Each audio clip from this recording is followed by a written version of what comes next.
Episode terakhir dari anime terbaik ini, kok nggak jelas ya. Orb adalah salah satu anime terbaik di tahun lalu dan gua sudah menjelaskan bagaimana Orb mengubah hidup gua. Tapi pada episode terakhir ini, Rafal, di mana pada episode 3 sudah meninggal, tiba-tiba muncul lagi di episode 24 sebelum anime ini tamat. Ya, pas pertama kali gua nonton, gua langsung bingung. Hah, apa ini? Gak jelas banget. Apakah dia hidup lagi atau ada dua Rafal sama ini? Beratus teori muncul di otak gua, sampai gua nggak fokus sama ceritanya sama sekali. Gua menyelesaikan anime dengan bingung dan, aneh bagus sih, tapi endingnya itu kok nggak jelas ya. Lalu gua mencoba menonton ulang lagi 2 episode terakhir tanpa memikirkan masalah dua Rafal ini. Dan Genius. Rafal kecil meninggal menjadi martir kebenaran, menjadi hero untuk kebenaran.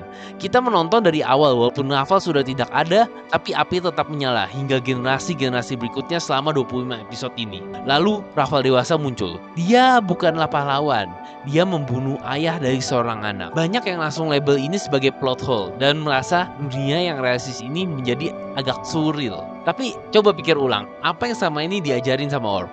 Orb mengatakan kalau kebenaran itu bukanlah kebenaran bila kamu tidak membiarkan kebenaran itu untuk di-challenge. Bila kamu tidak membiarkan kebenaranmu challenge, itu sama aja kayak kepercayaan buta.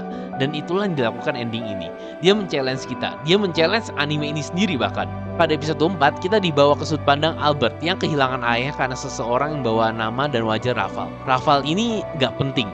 Tidak penting apakah Rafal kedua itu Rafal yang sama atau bukan dengan Rafal pertama. Atau mungkin Rafal pertama ada yang asli, atau Rafal kedua yang asli, atau mungkin dua-duanya palsu. Ya itu nggak penting. Tidak penting bila Rafal diam-diam masih hidup, reinkarnasi, atau bahkan Rafal gede itu hantu. Intinya Rafal ini hanya sebuah variabel, simbol perjuangan kebenaran.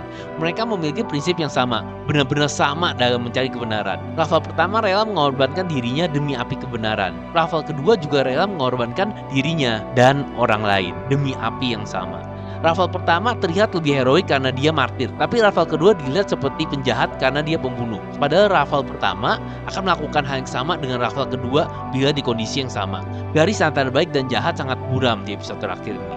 Pada detik-detik terakhir, Orb menantang kita untuk melihat lagi apakah yang kita ikuti selama ini tuh orang-orang perjuangan kebenaran itu beneran yang mau kita ikutin, dari Rafal, Oxy, atau bahkan Draka. Pertanyaan yang menentang karakter semua yang kita ikuti, mempertanyakan api kebenaran tersebut itu sendiri. Di akhir episode pun gak ada jawaban mana yang benar dan mana yang salah. Orb membuka diskusi itu dan biarkan kita yang berdebat. Sesuai kata Albert, tidak ada kebenaran bila kita tidak mulai berdiskusi dengan sesama, karena kita ada makhluk sosial.